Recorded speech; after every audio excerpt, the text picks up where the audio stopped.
Hi, Bec. Hello, Erin. How are you? I'm so good. Are you freezing? I am freezing. I have my hands wrapped around some hot coffee, second of the morning here. How are you? Nice. I'm good. I'm the opposite, hot. I try not to complain about the heat because I get zero sympathy, which is fair. I'm good. Towards the end of the day for me here in Bali, very, very early in the morning for you Yes, indeed. Yes. in the UK. Yeah. So excited to be talking to you about this. We've been working on this little collaborative project behind the scenes. And it's really exciting to be sharing with the world. Do you want to tell a little bit about yourself and how you've gotten here? And then I can talk a little bit about myself, and then we'll bring together how this kind of started to happen. Of course. Yes. So hello, everyone listening to this, wherever you may be listening. I'm Bec Lloyd, originally English. We made the move to Australia 11 years ago now. For work, I was at PwC doing kind of change management and people type consulting. And then I set up my own business, Rowboat, about 8 years ago, taking the leap off my kind of safe big ship at a big corporate and then moving to my little rowboat. And we specialized in human-centered design, often looking at employee experiences and how to make things better at work for people. At home, I'm married to my lovely wife, Donna, and we've got two kids, Alfie and Poppy, 5, nearly 6 and 3. And we are currently over in the UK on a bit of a kind of gap year break from life as it was, adventure for the kids to spend some time with their grandparents, along with many other things. So So cool. So cool. And a we're quick going to talk. summary. I'm not sure where to go there, but that's a bit of everything. Yes, I know, I know. It's always like, do your elevator pitch. I go. No pressure. But yeah, we will, and we're going to talk a lot about our experience through this chat and how we've gone about kind of taking each of our leaps and what we've learned along the way. It's really funny though, because we have never met in person, right? So it's I don't know really how tall you are. I know, right? Isn't that always the weirdest thing? I'm 163 centimeters. How tall are you? 177. I've hit you a Wow. step. Yeah. Yeah, you're tall, man. So yeah, so we've never met in person, but we were introduced through Workling, which is an on-demand talent community that we're both a part of. And We we met, have we met in a breakout, didn't we? And we were like, let's not do the thing we're supposed to do. Let's do this thing. yeah, because you were just about to go on your gap year, right? And I was so excited because I was already here in Bali. I'd already done it. And I was so excited to hear that you were doing the same sort of thing because it's always super inspiring. But yeah, it's so funny how we met and the fact that our paths hadn't crossed, because especially just listening to you introduce yourself then, if I think about myself, so I'll do my intro now. So I'm Erin O'Donoghue. I am born and bred in Australia, grew up in country Victoria, but spent most of my life living in Melbourne. I always wanted to move to the city and was just, my mum said, what did she say? I went to university to go to Melbourne instead of I went to Melbourne to go to university because I just couldn't wait to get away. But my background is in people and culture. So I worked within organizations for a very long time until I kind of stepped out of what I call traditional employment about 6 years ago. So I also have my own business, Hive Collective, working in the human-centered design space. And I work across sectors. Most recently, I've been doing a fair bit of work in the mental health space, which I love. I've always been a big advocate for designing with rather than for, and can do that in many, many spaces. Doesn't mean co-design or participatory design is right for everything, but I think it can go a long way, particularly if we do it authentically. So I am currently in Bali with my partner Rob and our daughter Isabella. She is 4. I think our kids would get along really well too. I hope one day we can get them together and they can just go crazy, because I just love your kids just from what I see on Instagram. They're just adorable. Yeah, so we connected through Workling, and then it's just like you put something on the internal Slack channel about, hey, I'm thinking about doing something in this space. And I was like, yes, if you want to collaborate, I don't know what that looks like, but let's do it. And here we are. Here we are. I feel like I'm talking too much already. Oh, no. So, what have we done? Maybe you can talk a little bit about what it is that we've done and how we've come to this place and what it is that we're so excited to share with the world. Is it the time? Are we doing the sharing? I feel like we've teased it a little Well, bit. set it up, set it up. So during our conversations, I suppose we found some similarities with the questions that people or people's reactions to what we've been doing, I think. So when we were both kind of talking about our stories, we would often have people saying like, oh, I couldn't do that, or I'd love to do that, and talking a lot about their blockers, or their hopes and dreams as well, and things that get in the way for them. And I think both of us were finding we were quite good at helping people unblock those things or just challenge some of their thinking. And often we were the people that people were coming to for those prompts, I guess, because we've done this. We've taken a bit of a leap from the standard path that we were on. So I think for that reason, I was excited to actually create something for people making big decisions. And I just, doing that as a collaboration has been so dreamy to get it moving, and to be able to share our experiences there and create something together. So yes, the big reveal is that we've created a bit of a self-coaching tool, I guess. Would you say that's what we'd call it? Yeah. And a way for someone to question some of the reasons they might not be living their, wildest dream out right now. Yeah, absolutely. Because I think we get so caught up in what we can do, what we can't do, that gets in the way of what we actually can do. And that was one of the big conversations that we had when we were actually shaping out this piece of work was, all those things that you think you can't do, actually providing the space to ask yourself whether or not they're really not doable, or are they just excuses or things that we tell ourselves, or pressures from external spaces that actually cause us to do that or to not do something.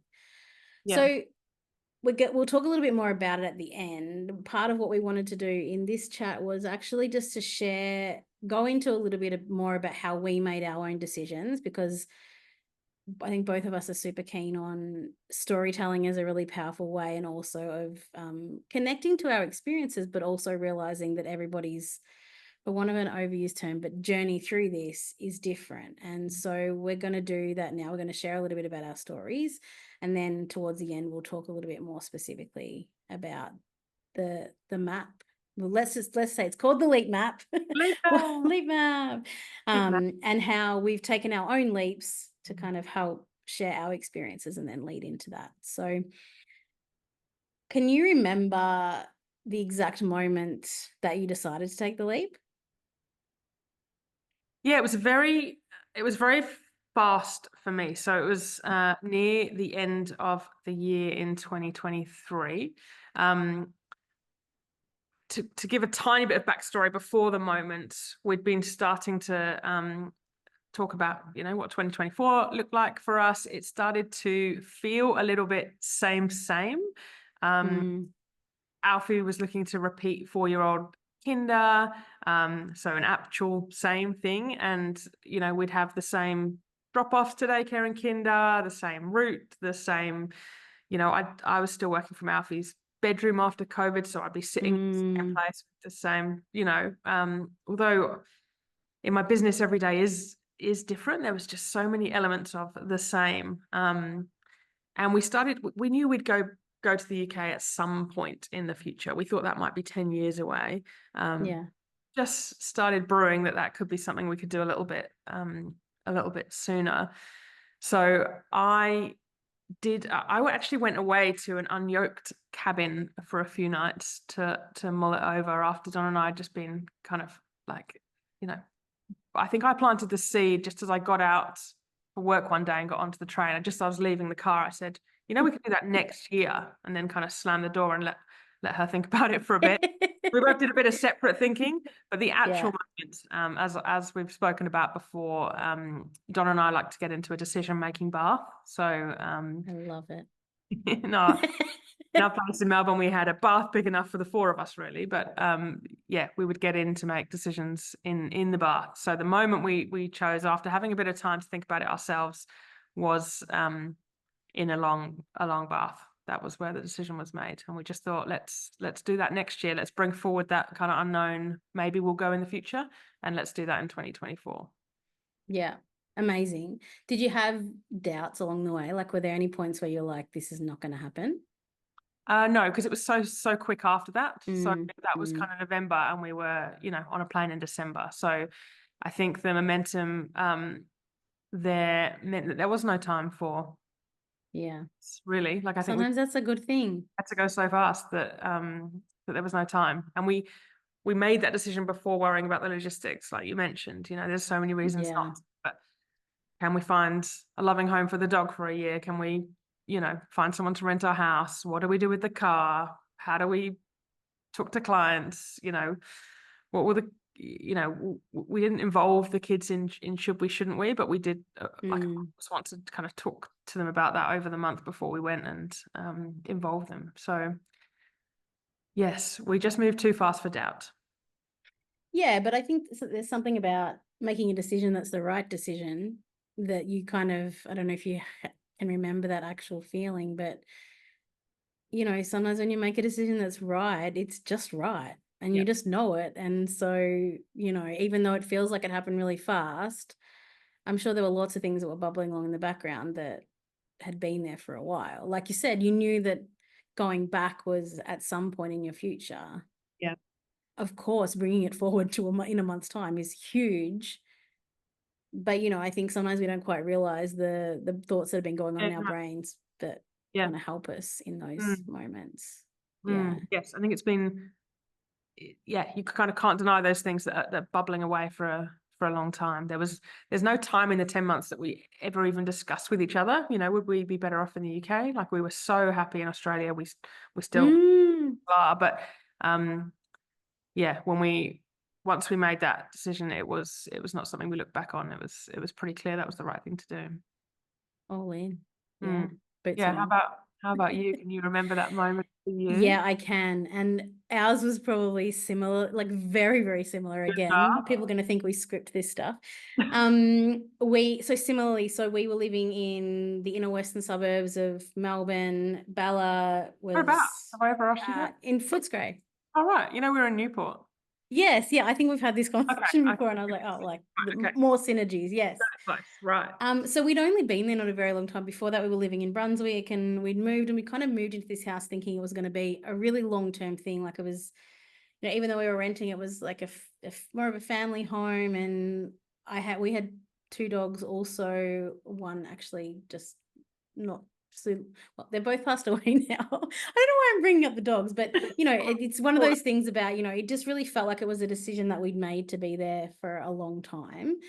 But then same thing, like having had a baby in COVID, I had another business, a co-working space that just didn't survive COVID. Of course it didn't. And we just felt stuck. And I think what you just said about the sameness, it just felt monotonous. And I mentioned before, like, I loved Melbourne. I'd always wanted to live in Melbourne, and it was my home, and I could never have imagined leaving. I've always done a lot of travel, but always wanted to come back home. And it just wasn't feeling like that anymore after COVID. COVID changed a lot of things in so many ways. And yeah, we were just like, okay, the lockdowns were wrapping up. It was looking like we were going to be able to travel again, because this was, we left Melbourne in June 2022. We were supposed to leave in May. Got delayed, funnily enough, because Rob got his citizenship. He's originally from the Philippines, so he'd worked so hard. This was another thing. He'd worked so hard to get this citizenship, and then as soon as he got it, like literally like 2 weeks later, as soon as he could get his passport, we left. But yeah, ours was like, okay, we really wanted to travel. We hadn't really done much travel together. We'd been to Bali once, and we'd been to the Philippines, and we really just wanted to travel.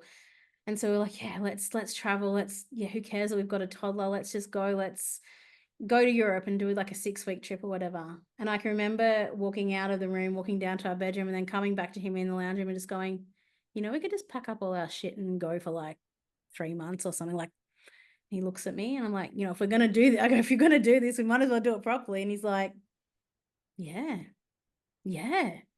Okay. And so like very similarly, it was that moment where I was just like, okay, let's make this happen. It felt right. And of Yeah. course it felt scary. Of course there were moments like, are we insane? And we didn't know, like Rob's a chef and a photographer. So he's very location based in his work. So that was a factor, but we knew that it was just something that felt right. And we were originally going to go to Europe, but then a lot of things were happening. It was getting very tricky with still COVID restrictions at that time. And so we decided just to start in Asia. We wanted to take Bella to the Philippines to meet her family. We just started in Asia and thought we'll just travel around for a bit. And we came to Bali first and we kept coming back. And then we just never left.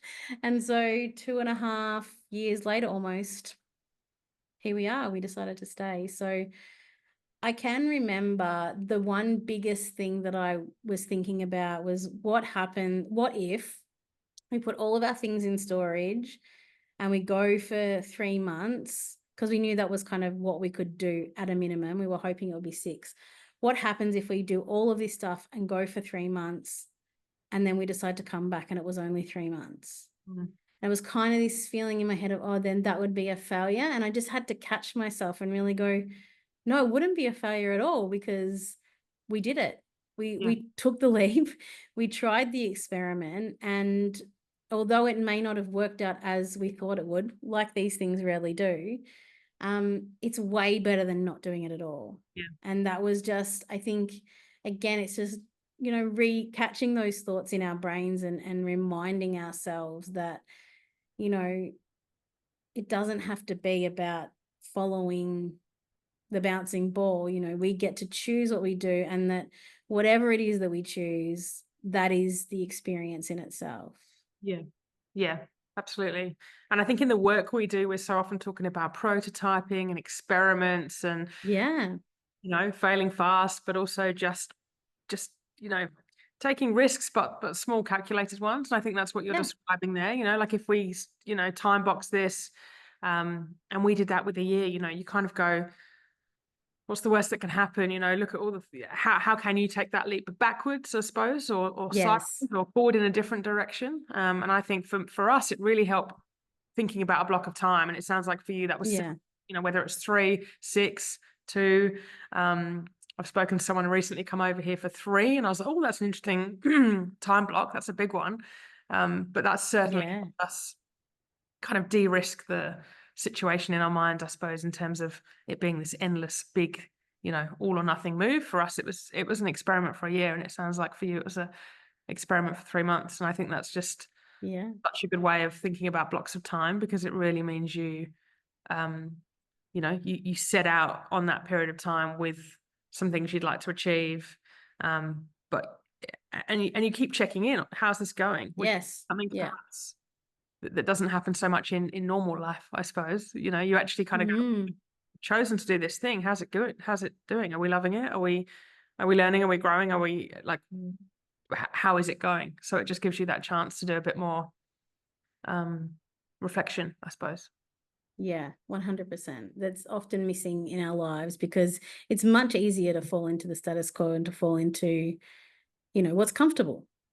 But like you said, pushing yourself out of your comfort zone and actually doing the thing means that you have to make a decision. Like, making no decision is that you just go back at the end of the designated time period, and that's absolutely fine. But you are almost forcing yourself to have to make a decision, and you don't know until you're in the situation what that decision's going to be, I think. And that's the experiment of life. And I think that's always, like you've mentioned, feelings a fair bit in the decision-making process.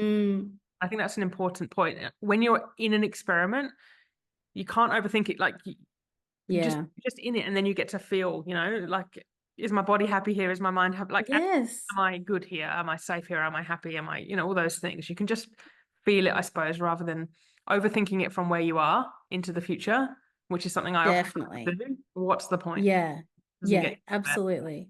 Um, Absolutely. And I'm just, it's something that I've had to teach myself is, what does it feel like in my body? I'm getting a bit woo-woo now, but there's obviously science behind it. What does it feel like in my body when I make those decisions that I knew were right?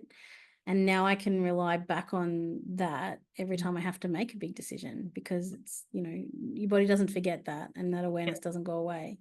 So it's like just pushing yourself into these slightly extreme, into that out of your comfort zone situations to be able to, I think it's again probably maybe a bit cliche, but I really realized how much doing this has helped me learn about myself more, what's comfortable, what's not comfortable, where I'm happy pushing myself, where it kind of pushes me into that kind of crazy, scary zone as well, But you had some really clear goals for your gap year, and they might not be the types of goals that people would think. Are you happy sharing those with us? yeah, and I guess they didn't feel kind of clear and like Yes. work goals that you might expect, but for us, they actually came when I started. I guess when we started telling people why we were doing what we were doing, it became quite clear that we were prioritizing, like family over finance, for example. This wasn't going to be Mm, a textbook sensible financial decision, because as you know, it costs an awful lot to suddenly uproot and yep. put storage and move across the world.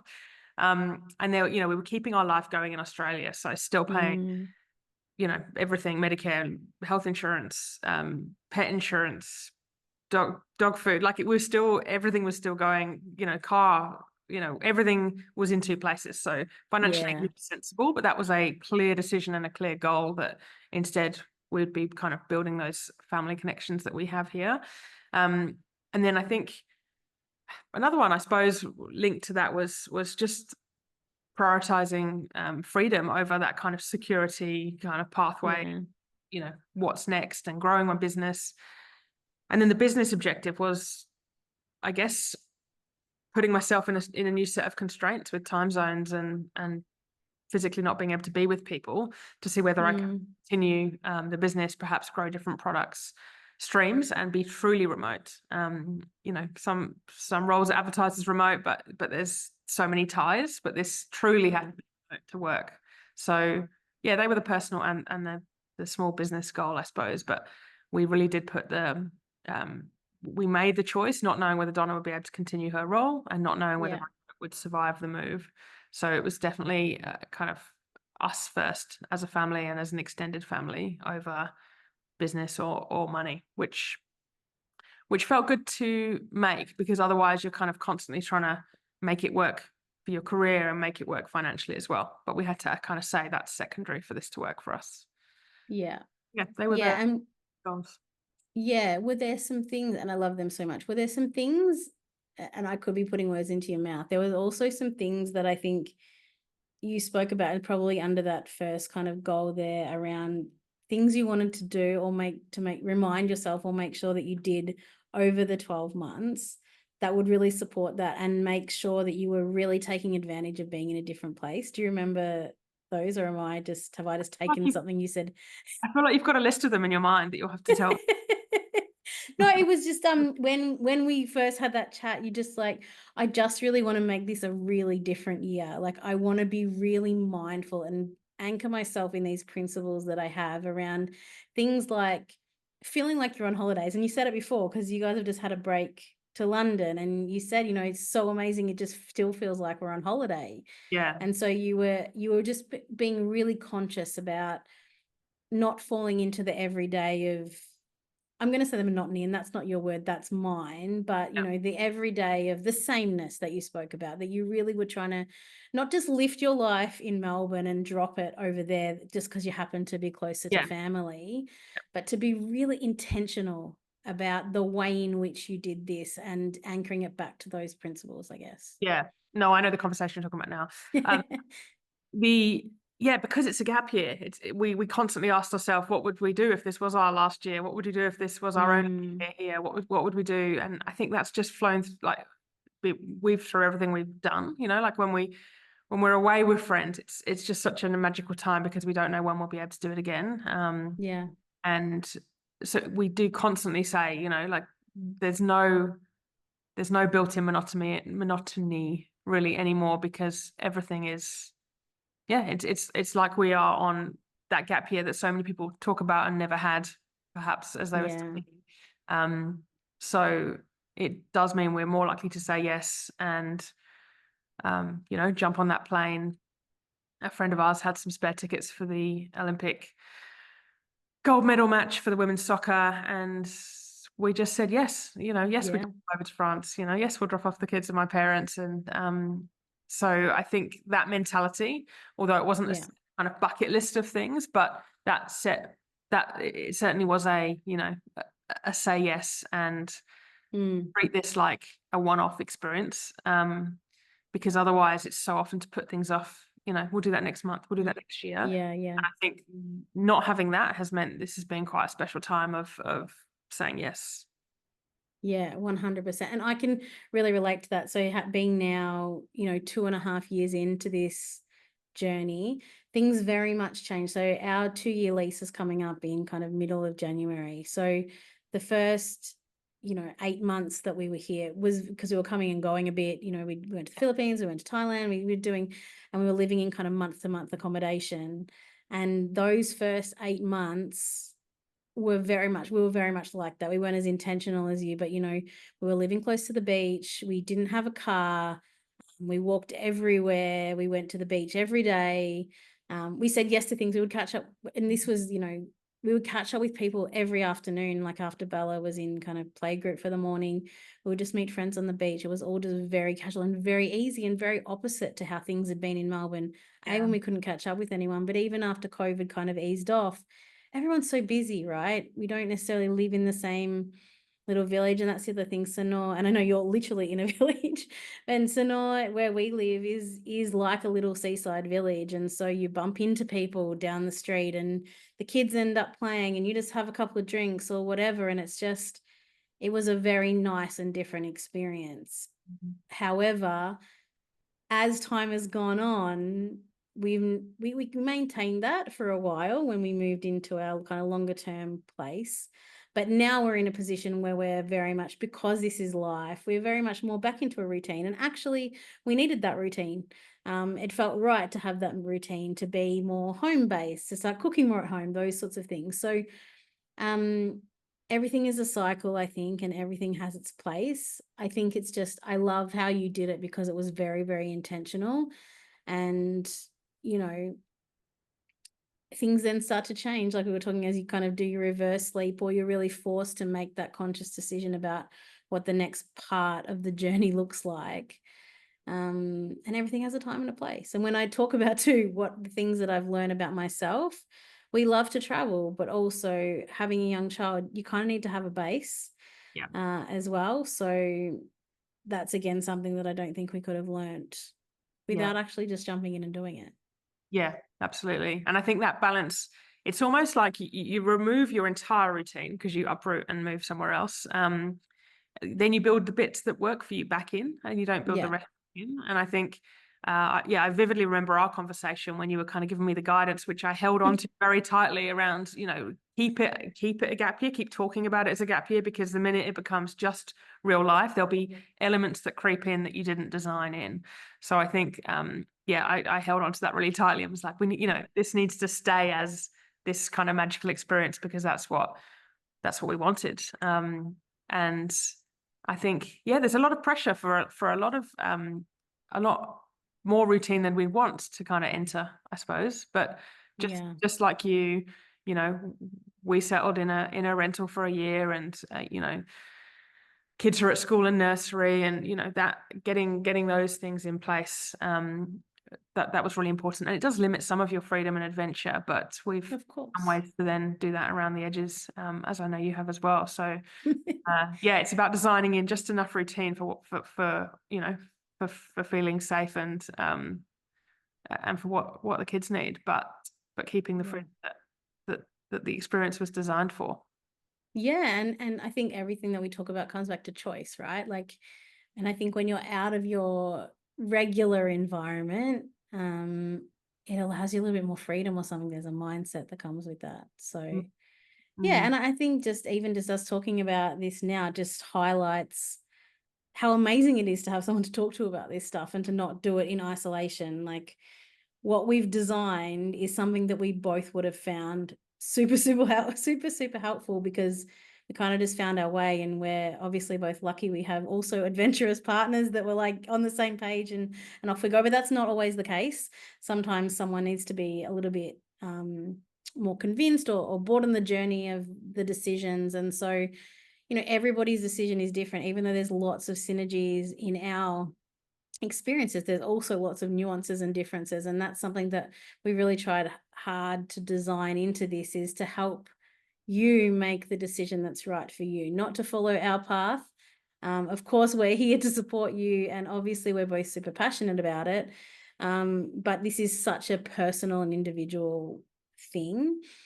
And one thing that we've also spoken a lot about is that the decision itself, like whether or not you decide to make a leap as a result of this, is still a choice, and that's still an empowering choice. So, um, we've had lots of, and I've loved collaborating with you on this because we've had lots of amazing conversations that we just wouldn't have necessarily got to have had we been creating this on our own. So I've loved the process of collaborating with you on it. And I think ultimately it's brought a really cool product, a really amazing thing that so many people will get a lot of benefit out of. Yes. And I know our models are relocation based, but Mm, I had lots of chats around, people that might come to us saying it's just about wanting something to look a little bit different, next year to this year or next month to this month. So whether it's, going back to doing some more study, whether it's, you know, going out on your own, like we also have done, whether it is yeah. location or you know, even taking up a new hobby, people kind of have lots of reasons why they can't do things, and that's what these questions help people unlock. So, of course, we're big fans of the jump on the plane option. Yeah. But yeah, we also had lots of good discussions around this. This could be quite different to that. It's just about there's something you want to do, and there's a reason Mm, I don't think you can. And we've all been in those conversations. I'm sure everyone listening has. You hear someone talk about a dream, and they just say, well, "But the mortgage," or "But the cat," yeah. "But my netball team."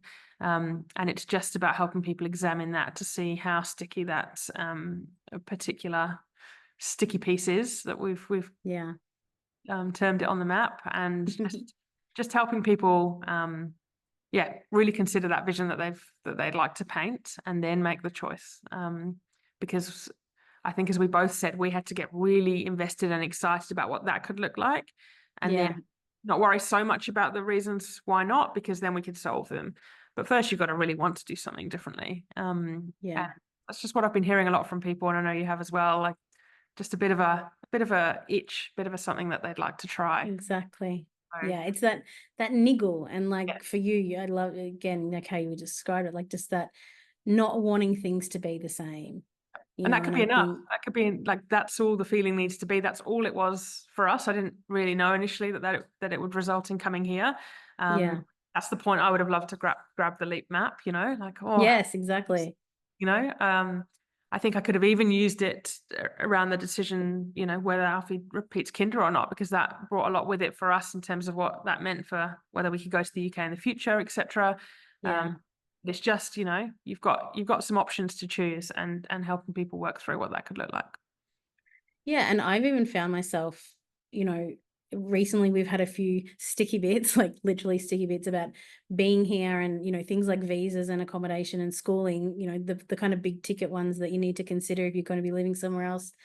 And we've had to really kind of take that step back and be like, well, is it time to move on? Is it time to go back? What is this telling us? And, connecting into that feeling in our body about what it is that we want to do. And actually, I was able to use the concepts that we've created in the map, particularly the sticky bits, because I kept saying, no, the dogs. And Yeah. the dogs is actually a big sticking point for me, because dogs here are a big issue. And we just rescued these two dogs.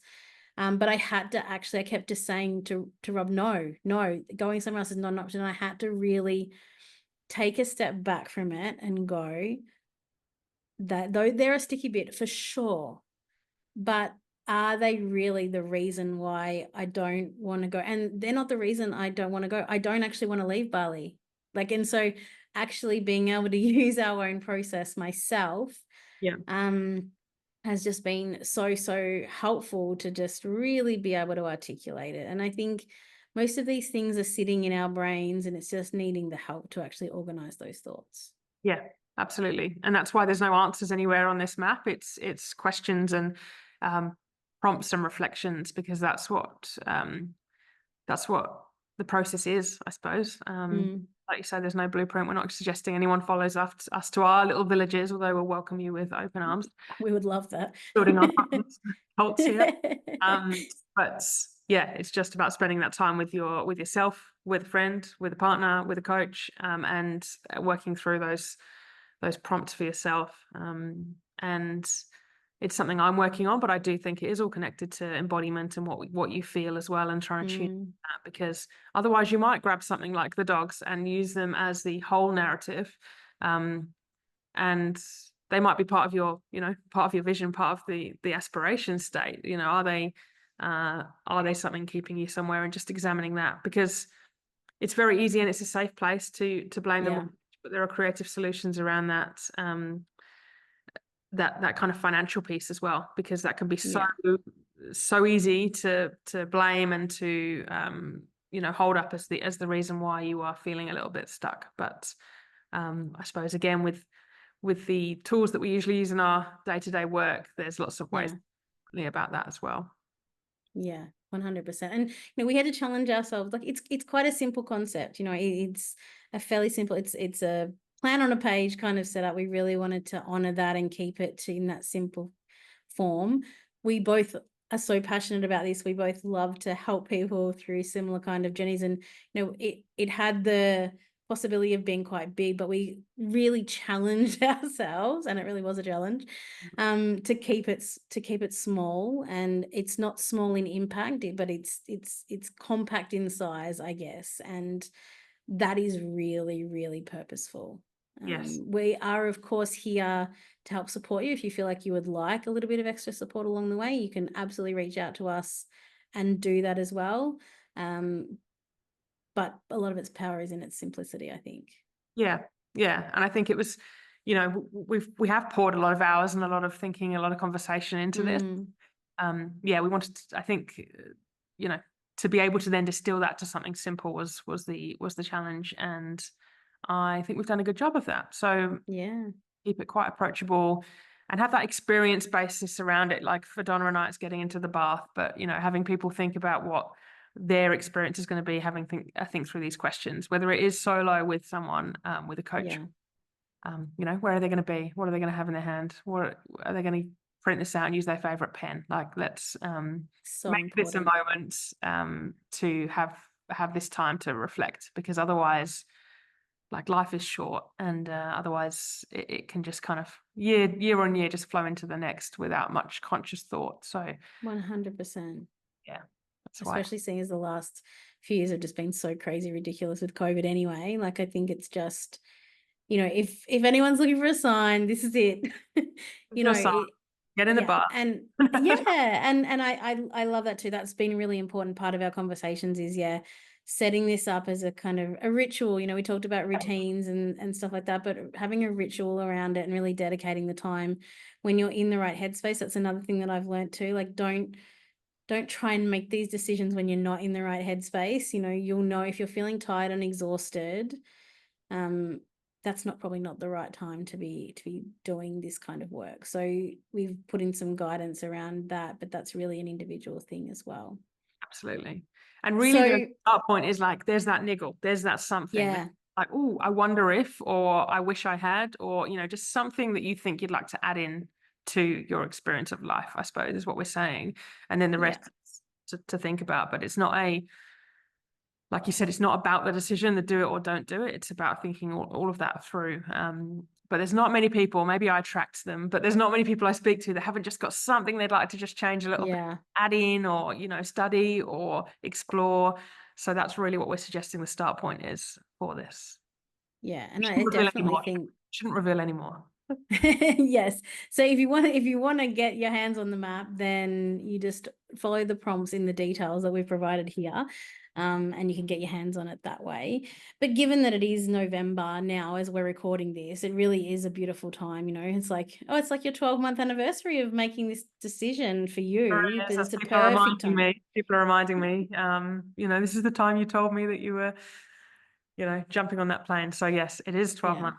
12 months ago, I was going through these thoughts. Yeah. Yeah. And so, you can make a choice like this at any time, but this is a perfect time to really start thinking about, like you beautifully said before, if you're wanting next year to look different to this year, then this could be a tool that could really help you do that. 100%. So if you had some advice, Beck, for someone who is on the edge of the cliff, ready to take a leap, and whether it be a similar leap to what you've taken or something that's different to them, what advice would you give people? I mean, is it too short and sweet to say do it? I think we regret what we don't do far more than what we do. So I think Yeah. my advice would just be to take a leap of some sort in some direction, because you can always, step back, step sideways. But Mm. just to have that forward momentum has been so powerful for me this year. So that's the simple advice, to take a leap, big or small. Yeah, 100%. And I agree. I think if I think back to, how human-centered design has helped me generally in my life, it's this reminder that there is no such thing as failure, right? So I go back to that thing that kept popping into my head. What if we only go for 3 months? Then that, would be a failure. And how would other people perceive that? And it's like, no, it's never going to be a failure. Whatever happens, I will have learned something. Whatever happens, I will have had, in this case, enriching experiences. Like there's just, I think it's that balance of taking the leap and then figuring out some of those other things later. Like you said, there's the realities of things like mortgages and jobs and those sorts of things. And there's the fact that we also find it really easy to use those things as excuses, and things like, I'm too old, I can't take the kids out of school, I can't leave the dog, is a really, good example. So yeah, my advice is along a very similar line, but just, knowing that the experience in itself is going to be rewarding in some way, and that it probably won't be what you expected. And that's actually a good thing, Yeah. because there is no certainty in life, really. I think, if we want to go deep, things like mortgages and there is no such thing as a job for life Job anymore. security, people saying, but Yeah. this job's too good to be true. Yeah, Until you're made redundant unexpectedly the next month. So I think exactly. being careful what you kind of think is committed to you more than your. Yeah, 100%. But I Ah. love the way you just described like a perfect prototype. Like sometimes it kind of scary and it might fail, and should I put it out? Yeah. I think, I kind of took from your advice there, like treat your life a little bit like a prototype, an experiment, because, that's such a great way to design it and to see what works and to ultimately get to the best point. That's what we're saying in design. So I really love Yeah, 100%. 100%. And I know some people that decide to do this, they take smaller steps, and that's okay too. Like they might do things like, come to Bali for a month, for example, to see if they can work remotely and see if they like the feeling and those sorts of things. So, there might be little mini prototypes along the way that get you to your bigger goal, and that's absolutely fine too. I totally understand that some people have more attachment to the security of those things than I do, and also don't think that those things were super easy for me either. It's like this, what do they say? Courage is not the absence of fear, it's feeling the fear and doing it anyway. Like there absolutely have been moments of fear, of total discomfort, but the discomfort is where we grow, right? Yeah, and that is part of the experiment. And that's why our chats have been so fun, because we've been able to compare those things and see how different elements have felt. So thank you. Yeah.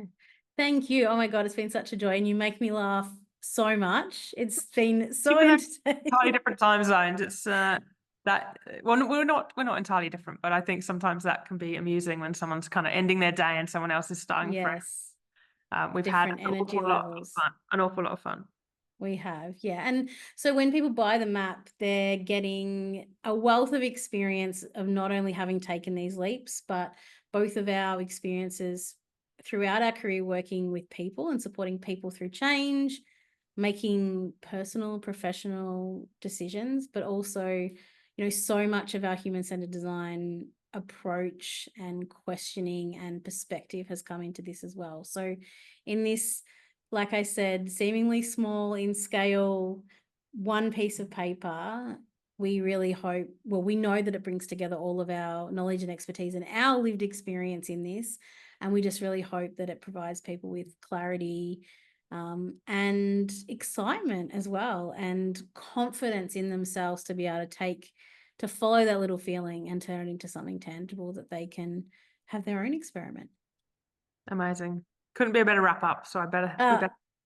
Let's end it there and on a high note. All right. See you soon. Bye.